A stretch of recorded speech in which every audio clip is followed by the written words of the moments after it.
You are watching Cover to Cover, talk about the books that move you and the authors that write them, hosted by Dr. Jess Haggerty. Cover to Cover is an original local production recorded live and produced at the Kinetic in downtown DuBois, offering a high-tech creative space for public and private events of all types, business meetings and presentations, and educational workshops and classes. The Kinetic is revolutionizing how business and education is being conducted in DuBois. The Kinetic offers private technology, artistic, creative, academic, professional tutoring, and mentoring services to the public and business community, as well as full high-tech support for all of our special events and television productions through advanced social media and web marketing, live web television streaming, and advanced multimedia production services. Put the power of digital media technology to work for the betterment of your family and your community. The Kinetic. Minds in Motion, 32 South Brady Street, directly across from the DuBois Public Library. Learn more and watch our live TV webcasts at thekinetic.org. This episode of Cover to Cover was made possible by the underwriting support of our friends at Rosie's Bookshop, the only independently owned bookstore in the DuBois area. Rosie's exists for people who simply love books, not to mention talking about them and just being surrounded by them. Rosie's is a unique establishment shaped by book lovers. Rosie's main focus is offering credit for their customers' gently used books, helping to reduce the cost of bookstore purchases. Everyone else is now talking about going green. Well, Rosie's has been doing just that for over 20 years. Rosie's has plenty of gently used books to choose from. Everything from the latest mystery to that new romance novel that everyone is talking about. So when books and saving pennies are on your mind, jump in your car and visit Rosie's Bookshop in DuBois, located on Midway Drive next to Dan's Pro Shop.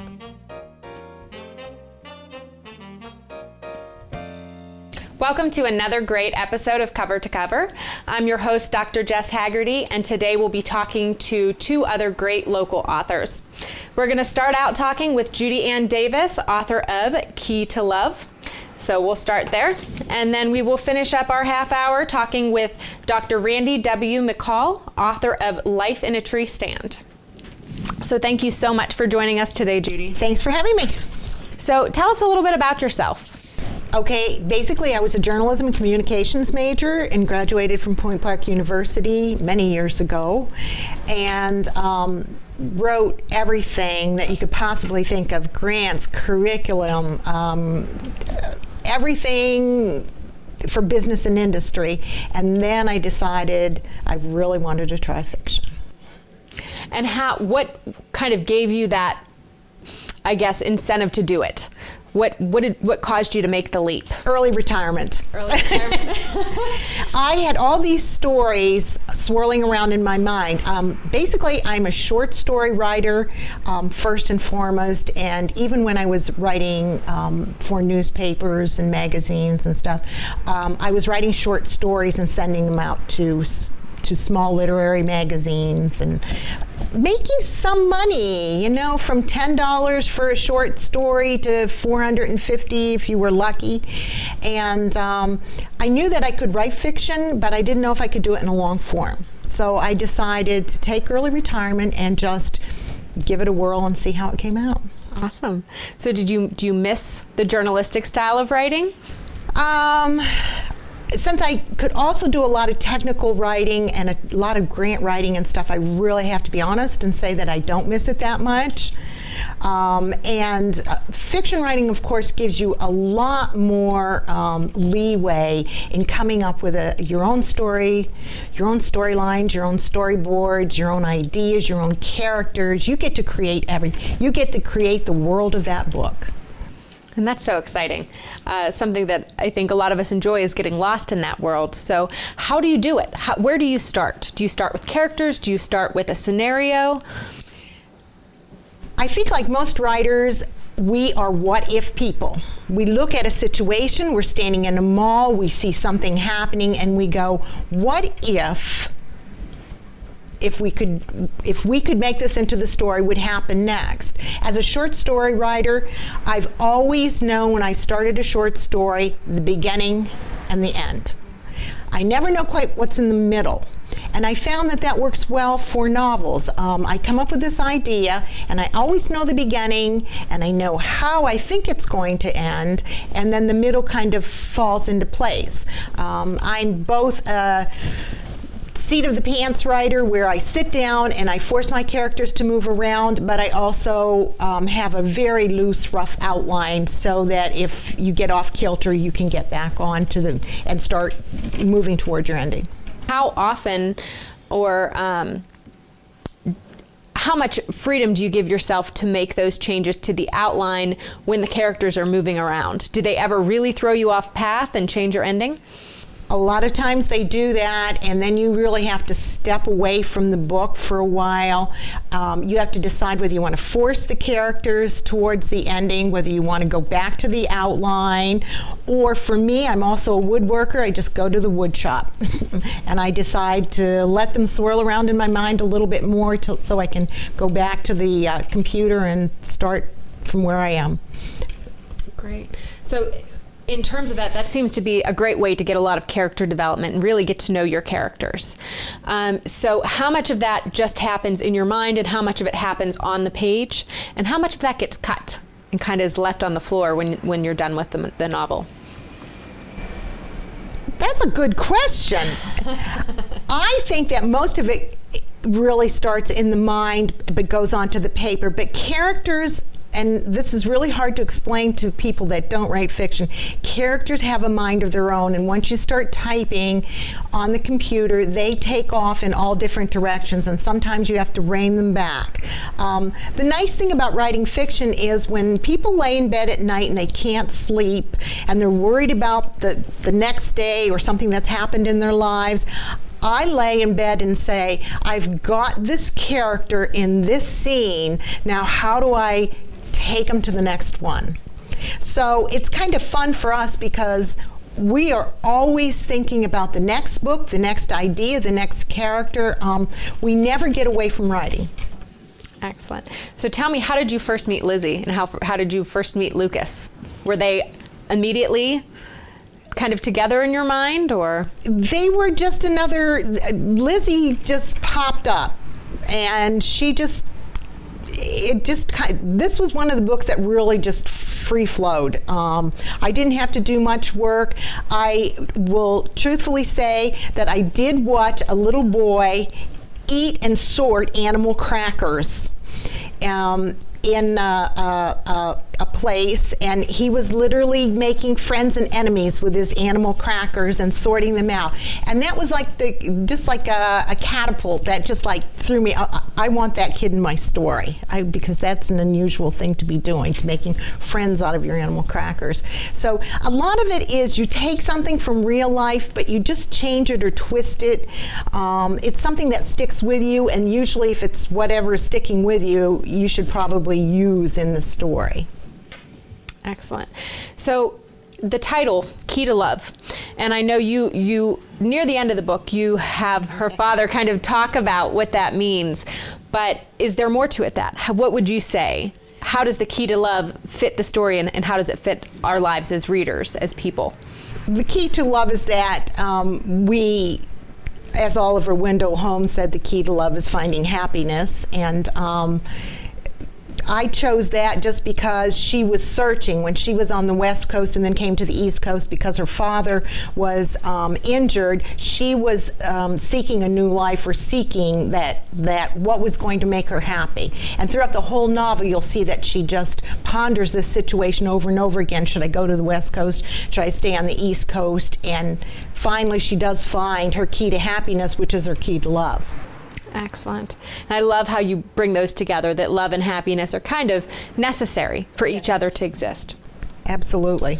So how did Lizzie and Lucas change from when you first met them to when they actually became characters in the book? Did you have to do a lot of character development, or did you meet them as we do? You know, everybody says they like the character development of Elise and Lucas, but I didn't have to work hard at it. I have to be honest with you. Their character just developed on its own. again, sometimes you really struggle to write. My first book was just an old manuscript that I dusted off when I was writing, and sent it out to a publisher, and it took off. But I honestly can't say that I really trouble too much over my characters or my development. Once I get in their heads, they take off. Wonderful that you're so closely connected with them. So you mentioned your other book, and I know that was a mystery as well. So this is something, as someone who's not written any type of mystery fiction before, how do you figure it out? How do you figure out what hints to give and what hints are too much and will give away kind of the final plot twist? I think you always know who the enemy is going to be. I mean, you know when you start out. And then you just want to drop the red herrings throughout the whole novel, trying to, the bait and switch, trying to bait and switch with another character in there, or giving them something that's going to trigger the reader to say, well, maybe he's the evil one. But in the end, you always know who the enemy is, and that is probably where then you do go back to your outline and do some plotting to make sure that you do bring it to a tight conclusion at the end, and a surprise conclusion. You have to have a surprise for the readers. Excellent. And I thought it was. So I thought it was successful. So a little bit of,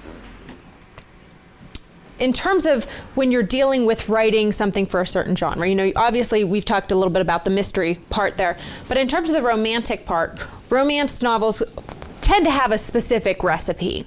So did you find that kind of limiting to you in any certain way? Did you completely ignore it and just write the story, or did you have to keep some of those different plot elements and pacing in mind? With romance, I never want the romance to drive the novel so much that we lose the mystery. So actually, if you've read the book, I'm sure you're going to agree that really it's listed as romantic suspense, but it's not really. It's really a mystery with a romance involved. And so I write in, the first book I wrote was a mystery, a Western, and a romance. So I kind of pull all the genres together, and it just makes for a better book for me, where if it was straight romance, I think I would have trouble writing it. I have to have a little mystery or something that's going to draw the reader in. Excellent.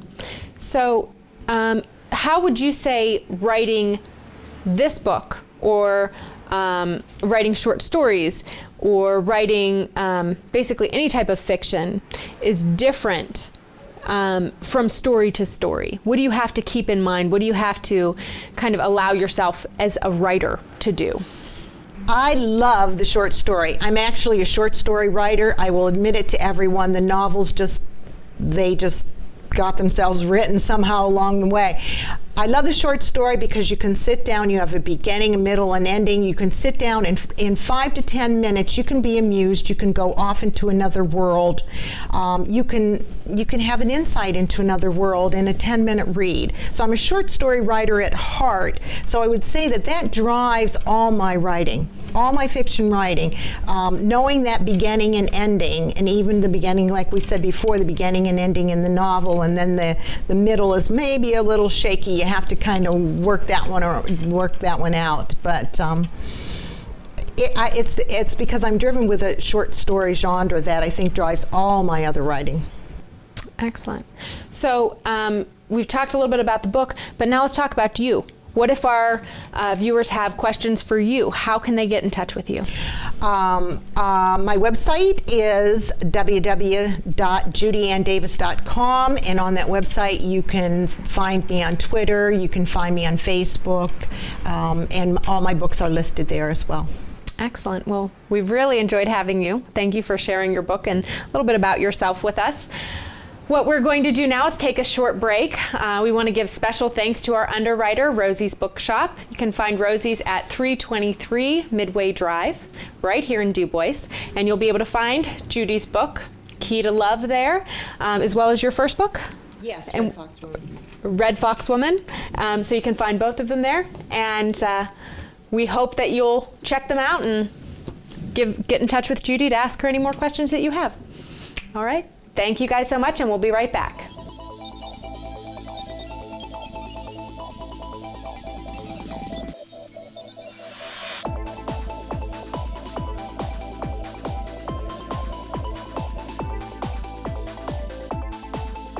Welcome back to Cover to Cover. We're going to start the second phase of the show and talk a little bit with Dr. Randy W. McCall, author of Life in a Tree Stand. Thanks so much, Randy. Glad you could join us. My pleasure. It's nice being here. So, Dr. Randy W. McCall, so I'm guessing you are not an author by trade, or perhaps you are. So tell us a little bit about that. Actually, no, quite the opposite. I'm a chiropractor. I've been in practice now for 36 years, give or take. And writing is, through the course of my professional career, I've done various articles for chiropractic. I've done some research, I've published some papers, but I've never done anything on this level with a kind of a personal flair. And we've had a pretty blessed life in a lot of ways, and we've had through the years the occasion to make some really wonderful friends in life and meet some really interesting people in life. And you know, I look at this kind of like the Native Americans. To honor your ancestors with story, I think, is an important thing. And I started this probably more for my kids. My wife and I have 4 daughters. And that may have been the impetus initially. What I told the girls was, to know where you're going in life, it's good to know where you've been. And that may have been the impetus initially for this book. But then the acquaintances that we've met along the line, the friends that we've made, good, bad, or indifferent, it was always the outcome. I guess I'm a consummate optimist, my wife and I both. And so we tend to accentuate the positive. And so I think that may have been more of the impetus for this. And in writing this was an honor to our friends and our family. I think that definitely comes through very, very clearly in reading this. One of the chapters is actually called Mentor Walk. And whenever I was reading it, I stopped afterwards, especially when I got to the last chapter, which had all of the short writings that you had written for people. And I was like, well, he has one chapter named Mentor Walk, but the whole book really is a mentor walk. So I thought that was very, very well done. Something else that I really liked about this book was I felt like while I was reading it, that I was sitting at my dad's woodshed listening to him tell me stories. So I think you also capture this area. So tell me a little bit about how Life in a Tree Stand kind of came from not only the people around you, but the places. Well, you know, we have a little farm not too far from here out in Troutville, and it's become kind of a haven for our friends. And in the early years, when we talk about deer camp and we talk about my grandfather and some of my ancestors and the unique things that took place there, it was a wonderful time growing up in the 50s and the 60s. And I think future generations probably don't have an insight into that. So I thought this was kind of something that they'd find interesting. And when we would, in discussions with just friends, and we'd be telling stories and just relating conversation, our friends were always real interested in hearing those old times, you know. And so I think that kind of was the key. So I take very little time as far as vacation time. My wife and I, mostly everything we've done has been seminars or associated with our profession. But the yearly event of deer season I spent with my family. And so I'm sitting in a tree stand. Now, not this particular tree stand. Mine's a little more rudimentary. However, I'm sitting there nonetheless with time to contemplate and think. And the interesting part of this is I started that 1 year ago today, the wee hours of the morning. is when I sat down at my computer, when all the other guys were sleeping. We had 12 other hunters upstairs, and that's when it started.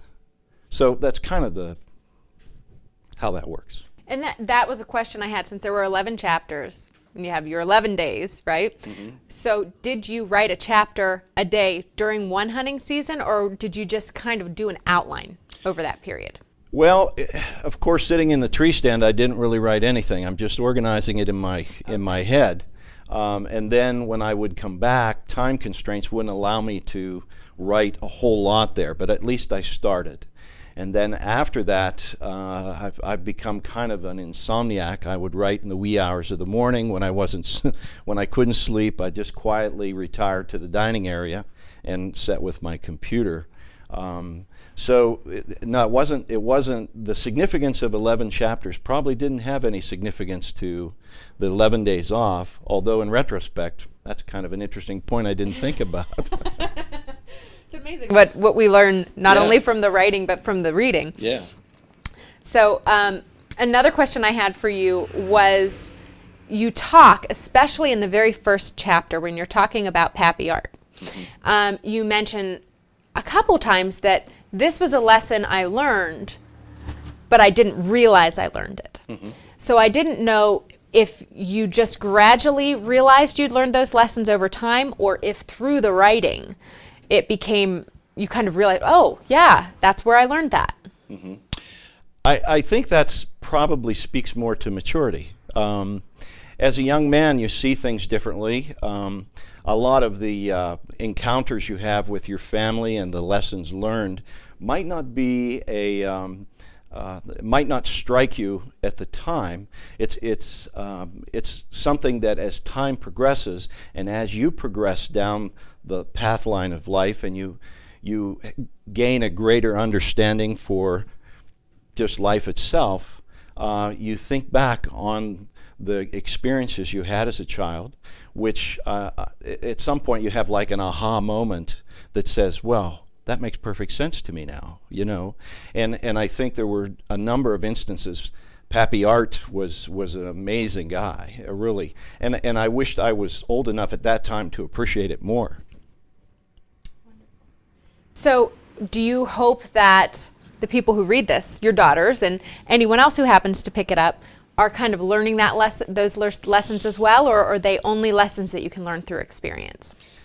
Well, I think with anything that you read, there's messages and little thought sparks that are produced from some of the most unusual places, you know. And I would like to think for my family, it's kind of just a heartfelt understanding of where they've been. For the general public, if they were to glean something from this in a heartfelt manner, that pleases me. I'd find that very pleasing. Probably wasn't the initial purpose, but it would be real nice if that were to take place. Well, and it's nice that it went from something that was very personal and was published and could then be shared. So I think that is something that's very wonderful, that I think happens just through sharing stories. And that's really what the book is. I felt like it wasn't necessarily written to be a book. It was written to share the stories. Right. Thank you. So tell me a little bit then about tree stands or about camps. Because to begin with, we're talking about deer camp, and then we're talking about the A-frame, then we're talking about the farm, and then we move into the tree stand. So we're moving into bigger things and then to something very solitary. Mm-hmm. And there's some pretty funny stories with the tree stands. So why pick for the title Life in a Tree Stand? Well, you know, I think it was here again a transition for us. In the early years, nobody ever heard of a tree stand. You know, everybody hunted from the ground. You'd leave the camp in the morning. You wouldn't come back for lunch or supper. Well, you'd come back for supper, of course, when it got dark, but you would hunt all day long. And it was a different time. You covered a lot more ground. I don't know if because maybe we got a little older and maybe not as physically capable, but at some point the tree stand thing kind of came into play. where the hunter could be stationary and the game would then come to him. And as time progressed, the tree stand that is on the book we call our senior citizens tree stand, because some of my hunters have progressed in time to where now they're, artificial knees, artificial hips, they're not as agile certainly as they once were. So, it'd be nice if all the tree stands looks like this, but they don't. We still have some guys that are on the ground too. But I think that was just the progression of time, and it's actually more of a social event now, because we have nice dinners. Things are prepared. In terms of compared to the first camp, there was no electricity, there was no bathrooms, it was outdoor facilities. Now we have, all of the amenities in a farmhouse. It's the guys are kind of spoiled in light of what we started with, And what made you decide, because in the later chapters we move a little bit away from the hunting, from the tree stands, and we talk about your experience with the logging and your experience climbing Mount Rainier. So what made you include those as part of this story, or this collection of stories? Well, here again, I think it was the encounter of our friends and acquaintances, people that have become lifelong brothers, and pretty much family in a non-related way, not the bloodline, but they've become very close to us. And once again, I think we've been so fortunate to have encountered these people. It's a blessing, it really is. So those stories were so unique in my mind, and of course for my children, they're aware of all those things, but they were growing up in that period of time. And a lot like Pappy Arch, there's probably a lot of things that we did and things that we may have said or taught our children that won't hit that thought spark for a number of years yet. And this is more of a reinforcement mechanism as far as that's concerned. Great. So there is a lot in the book about mentoring, and I'm sure there are many people out there who are going to have questions for you about the book, about your experiences. So if people want to get in touch with you, how do they find you? Well, I'm technologically impaired compared to many. I don't have a Facebook page, but my email is drrandym@comcast.net. Any messages, that would be perfect. I watch that very closely. Awesome, great.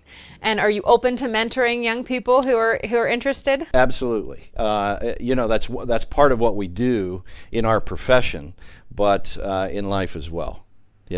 We have young hunters that come with us every year, and it's a nice experience, but in life itself too. All right. Well, thank you so much for being here with us today. It's absolutely my pleasure. And the book, one more time, is Life in a Tree Stand with Dr. Randy W. McCall. You can find it, as well as Judy Ann Davis's Key to Love, at Rosie's Bookshop. We also want to thank Rosie for underwriting this show. And you can find these books and many more at 323 Midway Drive right here in DuBois. I do encourage you to go ahead down and pick these up, as well as any other fantastic fiction or nonfiction that you can find there.